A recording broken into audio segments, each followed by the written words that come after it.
श्रीनाथ जी, गुरु गोरखनाथ जी के चरणों में आदेश आदेश आदेश। महामाई महाकाली भैरव बाबा, भगवान दत्तात्रेय जी नवनाथ 84 सिद्धों के चरणों में आदेश आदेश आदेश। अलख निरंजन, हर हर महादेव। आज कन्या राशि के एक और पक्ष का खुलासा करने वाले हैं। देखिए, संतान किसको चाह नहीं होती है संतान की। जिसके पास संतान नहीं है मुझसे पूछिए वो किस कदर भटकता है संतान के लिए। कहाँ कहाँ जाकर मन्नत नहीं मांगता, कहाँ कहाँ जाकर माथा नहीं टेकता है, फिर भी संतान का सुख जब नहीं मिल पाता तो इससे ज्यादा गम शायद कुछ और नहीं होता। इंसान के पास यदि पैसा ना हो तो भी एक दफे को चलता है, लेकिन संतान ना हो तो बड़ी दिक्कत होती है। और दूसरा होता है कि संतान है और संतान का सुख नहीं है। और कन्या राशि वाले लोग इस मामले में भाग्यवान भी कहे जा सकते हैं और कहीं ना कहीं दुखी भी कहे जा सकते हैं। देखिए, दिल के उस तार को पकड़ा है जिसको शायद कोई दूसरा नहीं पकड़ सकता।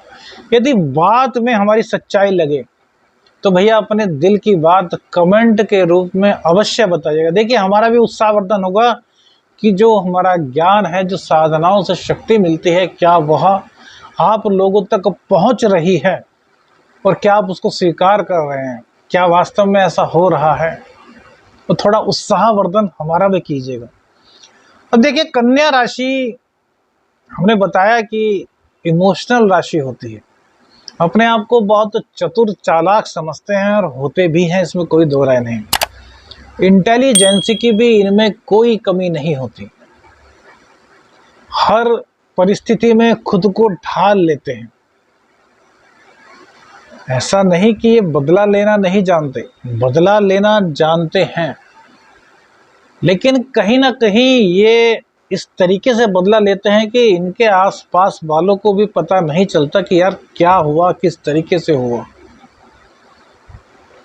जरा जरा सी बात पर खफा भी हो जाते हैं। कोई बहुत बड़ी बात हो जाए तो उसको ऐसे गिरा देते हैं सब कुछ हुआ ही नहीं। और इतनी सी बात इनके दिल पे इस तरीके से चुभ जाती है कि सोचते हैं यार या तो मैं खत्म हो जाऊं या इसको खत्म कर दूं। मतलब एक गुस्सा भी इनके अंदर इस अलग तरह का आता है। खैर, इसके बारे में भी आपको बताएंगे, लेकिन आज बात कर रहे हैं संतान की। तो कन्या राशि में जो पंचम भाव होता है वह होता है संतान का। संतान होगी कैसे, इस चीज का पता चलता है। संतान के स्वामी होते हैं शनिदेव। और भैया शनिदेव को वृद्ध बताया गया है, धीरे धीरे चलने वाला बताया गया है। शनि शनि जो धीरे धीरे चलते हैं। तो कन्या राशि के महिलाओं के साथ, पुरुष के साथ यह दिक्कत आती है कि सबसे पहले तो इन लोगों को मिसकैरेज का खतरा बहुत अधिक रहता है। यदि कन्या राशि की महिला है तो जरूर बताइएगा कि मिसकैरेज आपको स्टार्टिंग में हुआ है या नहीं हुआ। अधिकतर चांस बनते हैं और 2 चांस बनते हैं कम से कम मिसकैरेज होने के। लड़का हो गया लड़की, यह बात की बात है। हालांकि वो कुंडली से पता चलता है, लेकिन वो बताना उचित नहीं मानते, क्योंकि लड़का और लड़की दोनों ही भगवान के हैं। यदि लड़की नहीं होगी तो भैया लड़का क्या करेगा, क्या बच्चा पैदा कर लेगा? लड़का नहीं। बच्चे पैदा करने के लिए उसको लड़की की जरूरत होगी। यदि लड़कियां ही लड़कियां होंगी तो क्या वो बच्चा पैदा कर लेगी? नहीं भैया। तो दोनों एक दूसरे के पूरक हैं, एक गाड़ी के 2 पहिया हैं। तो इसलिए हम कहते हैं कि हमसे लड़का लड़की होगी ये सवाल मत पूछिएगा। हमसे ये पूछेगा कि क्या लड़कियों का योग भी है, क्या लड़कों का योग भी है, यह तो हम बता देंगे, लेकिन लड़का होगा या लड़की यह नहीं बताते। तो मिसकैरेज के योग बनते हैं। वैसे तो संतान का योग जो बनता है कन्या राशि वालों के, वो लगभग 26 साल में, 28 साल में, 30 साल में और 32 साल में बनता है। लेकिन सबसे पहले मिसकैरेज और संतान होने में दिक्कत होती है। अब अब देखिए शनिदेव वृद्ध हैं तो कहीं ना कहीं दिक्कत होती है। और देखिए छठे भाव को सबके सब बुरा कहते हैं। भैया लॉजिक के साथ बात बताते हैं, ऐसा नहीं कि कहीं छठे भाव को, अब छठा भाव संतान का है, सॉरी पांचवा भाव संतान का है, तो संतान का सुख वो छठे भाव से ही तो मिलता है भैया। छठे भाव को ही भूल जाते हैं लोग, कहते हैं रोग रिपु ऋण का है जी, इस भाव को तो बहुत बुरा कहेंगे। अरे भैया पांचवे का द्वितीय भाव है, संतान का सुख भी तो यहीं से पता चलता है। बहुत गूढ़ रहस्य बताने जा रहे हैं। तो शनि की वजह से संतान पक्ष इनका थोड़ा कमजोर रहता है। शनि अगर मजबूत स्थिति में है, मान लीजिए उच्च राशि के हैं या फिर कन्या राशि है और शनिदेव यहीं पर बैठ जाएं, थोड़ी दिक्कत होगी लेकिन संतान अच्छी हो जाएगी। लेकिन यदि शनि पीड़ित हो गए फिर क्या होगा भैया? तो भैया संतान होने में दिक्कत होगी ना। सूर्य और शनि मिल गए, अब सूर्य और शनि मिल जाएंगे तो क्या होगा? सूर्य और शनि मिल गए तो क्या होगा? तो भैया गर्भ अंदर ही डिस्ट्रॉय हो जाएगा, अबॉर्शन की नौबत आ जाएगी, नलों में सूजन आ सकती है या फिर कोई चोट लग सकती है जिससे कि मिसकैरेज का खतरा हो जाए। हुआ होगा आपके साथ? बताइएगा, क्योंकि इस पार्ट को किसी और ने अभी तक टच नहीं किया होगा और चूंकि आप लोगों का बहुत ज़्यादा प्यार मिल रहा है इसीलिए इस चीज़ को बता रहे हैं। पंचम भाव में यदि सूर्यदेव विराजमान हो जाए यहाँ पर तो भैया शादी में दिक्कत होती है। क्यों? क्योंकि शनि और सूर्यदेव हैं, उनमें आपस में शत्रुता है। अब यह नहीं करे कि संतान नहीं होगी, संतान ना होने के योग तो और होते हैं, लेकिन संतान होगी। सूर्यदेव हैं तो संतान होगी, लेकिन भैया दिक्कत बहुत ज्यादा उत्पन्न हो जाएगी। अब एक से ही संतान भाव को नहीं देखा जाता, पति और पत्नी। सपोज कीजिए लेडीज हैं, कन्या राशि के हैं और यहीं पर चंद्रदेव बैठे हुए हैं। अब शनिदेव की राशि में चंद्रदेव बैठे हुए तो कहीं ना कहीं विषय योग बन गया, तो माता की सेहत ऐसे में खराब हो जाएगी या फिर सिजेरियन होगा या उससे पहले कई दिक्कतें हो जाएंगी। जब माता को मानसिक आघात उस टाइम पर काफी लगेगा जिससे कि बच्चे की सेहत भी नासाज हो जाएगी। हम एक उदाहरण दे रहे हैं, मंगल शनि की होती है, मंगल देव यहाँ पर बैठ गए तो भैया दिक्कत।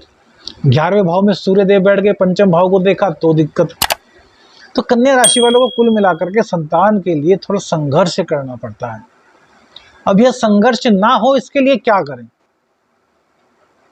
तो इसके लिए आपको शनिदेव की पूजा करनी चाहिए। और भैया शनिदेव हनुमान जी की पूजा से प्रसन्न होते हैं, और वहीं शनिदेव की यदि कोई दुर्बलता है वो दूर की जा सकती है तो वो शुक्रदेव से। तो ऐसे में मां वैभव लक्ष्मी के व्रत, शुक्र का ज्यादा से ज्यादा प्रयोग। अब शुक्र क्या है?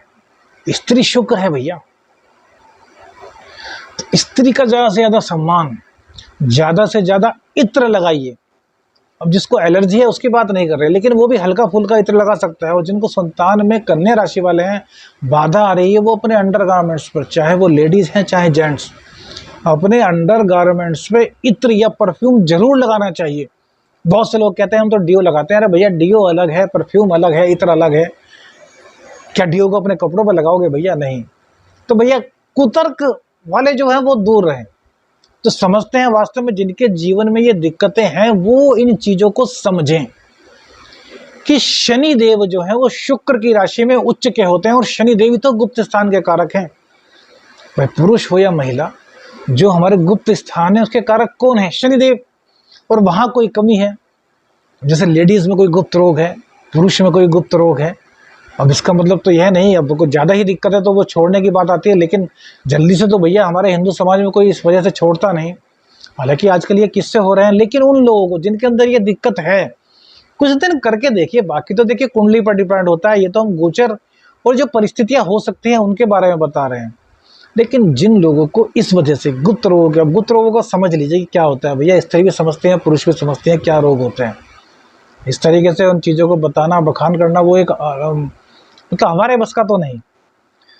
तो यदि है तो भैया अपने अंडरगारमेंट्स पर रोजाना नहाने के बाद अपने बाथरूम में ले जाकर के बहुत अच्छी क्वालिटी का इत्र रख लीजिए या परफ्यूम रख लीजिए, और उसे पैसे मत बताना कि यार 50 रुपए का आ रहा है। अरे भैया अच्छी क्वालिटी का लीजिए, अच्छा बच्चा चाहिए ना, अच्छे सुख चाहिए ना। भगवान के काम में तो सब घी भी लाते हैं, जो बाजार से आता है वो पूजा वाला घी। अरे क्या खुद खा सकते हो? जो खुद नहीं खा सकते हो भगवान को खिला रहे हो भैया, क्या भला होगा? अरे भगवान को तो अपने से ज्यादा शुद्ध चीज खिलाई जाती है यार। ये पश्चिमी संस्कृति की जो चकाचौंध में आप लोग पल रहे हैं ना भैया, यही दिक्कत हो रही है। इन सब बाहर निकलिए, अच्छी क्वालिटी का इत्र लाइए। भगवान को जो भी भोग अर्पित करते हैं, जो भगवान को घी अर्पित करते हैं, जो दिया जलाते हैं, चाहे वो चमेली के तेल का हो, चाहे वो तिल के तेल का हो, और चाहे देसी घी हो, अच्छे से अच्छा घी जो आप ला सकते हैं, जो आप खुद भी ग्रहण कर सकते हैं, उसी का प्रयोग कीजिए, तभी तो वो भगवान प्रसन्न होंगे। अरे उनको आवश्यकता है क्या घी की? मन का भाव देखते हैं, और उस मन के भाव में खोटे तो क्या फल मिलेगा भैया? कुछ नहीं मिलेगा। इन चीजों को देखिए, इत्र लगाना शुरू कर दीजिए भैया, बहुत अच्छा इत्र, अच्छी क्वालिटी का इत्र, दोनों पति पत्नी लगाएं, 5-6 महीने तक लगाए, खुद देखेंगे आप रिजल्ट भैया। और दूसरी बात, कुछ स्त्रियों में ये प्रॉब्लम होती है कि कुछ वाइट डिस्चार्ज वगैरह होता है, या फिर कुछ पीरियड्स वगैरह की दिक्कत होती है। वो लोग आपको एक बहुत ही अच्छा मंत्र बता रहे हैं और एक जड़ी बूटी भी बता रहे हैं। देखिए, संतान पे हम कई वीडियो डालेंगे एक साथ। इन चीज़ों का आप पालन करेंगे ना, तो यदि आपकी कुंडली में संतान का योग इतना सा भी होगा तो आपको संतान हो जाएगी। और यदि बात अलग है कि भाई संतान का सुख पति और पति दोनों की कुंडली में है ही नहीं, तब तो बात अलग है। और फिर भी कुंडली का विश्लेषण करिएगा, बहुत चीज़ें निकल सकती हैं। तो एक शतावरी आती है, शतावरी एक जड़ी बूटी आती है, शतावरी, उसको ले लीजिए। लगभग आधा किलो लिया, पावर लिए, जितना आपका पैसों का सामर्थ्य है, और उसको सुखा लीजिए भैया धूप में अच्छी तरीके से। और फिर उसको माम जिस्ते में, लोहे के माम जिस्ते में दरदरा कर लीजिए। संतान सुख के लिए बता रहे हैं भैया, जो निराश हो चुके हैं बहुत, और जिनको ये पीरियड्स में प्रॉब्लम है, या फिर उस वाइट डिस्चार्ज की प्रॉब्लम, उनके लिए जब वो पिस जाए तो उसको एक प्लेट में निकाल लीजिए। और यदि आपके पास चांदी की प्लेट है तो उसमें निकाल लीजिए, अन्यथा स्टील की प्लेट में निकाल लीजिए। और फिर एक मंत्र है, ओम दुम दुर्गाय नमः। इस मंत्र का 11 माला जाप कीजिए, और हो सके तो पति पत्नी दोनों बैठ करके 11 माला जाप कीजिए जब वो पीस लें। और उसके बाद पति पत्नी दोनों उसमें फूंक मार दें, जो वो आपने दरदरी की है शतावरी। और उसके बाद इसे मिक्सी में अपनी पीस लें, अच्छी तरीके से पाउडर बना लें।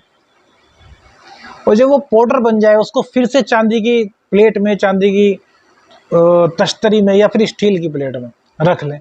और फिर 21 माला ओम दुम दुर्गाय का पाठ करें। और उसके बाद पति और पत्नी दोनों मिलकर के 5-5 बार फूंक मार दें उसमें, मंत्र का जाप करने के बाद। और फिर इसको स्त्री रोजाना रात को खाना खाने के 1 घंटे बाद गुनगुने पानी से या गुनगुने दूध से लें। और 3 से 6 महीने के अंदर मेरे को रिजल्ट बताएं। लेकिन छोड़नी नहीं दवाई भैया, 3 महीने लगातार करनी है।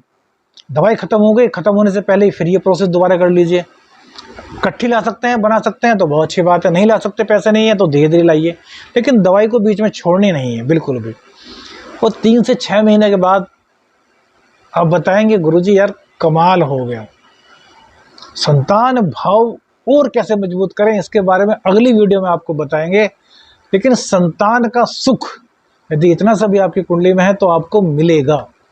संतान के लिए थोड़ी दिक्कत है, लेकिन अब शनिदेव बहुत अच्छे हैं। कन्या राशि वालों के लिए खुशखबरी है, 21 अप्रैल से सितंबर, अक्टूबर, नवंबर तक संतान के बहुत अच्छे योग आपके लिए बने हुए हैं।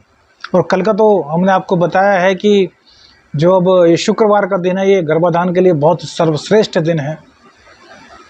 इन चीज़ों को महसूस कीजिए, संतान के भाव को मजबूत कीजिए, और संतान का सुख कैसे मिले यह भी आपको बताएंगे। हर चीज़ की आपको जानकारी दी जाएगी। बस इतना निवेदन है कि वीडियो को अधिक से अधिक शेयर कीजिएगा, लाइक कीजिएगा। और भैया अपना आशीर्वाद, अपना प्यार, अपना सम्मान बनाए रखिएगा। श्रीनाथ जी, गुरु गोरखनाथ जी के चरणों में आदेश आदेश आदेश, अलख निरंजन। हर हर महादेव। जय जय शिव शंभू, जय जय भोलेनाथ।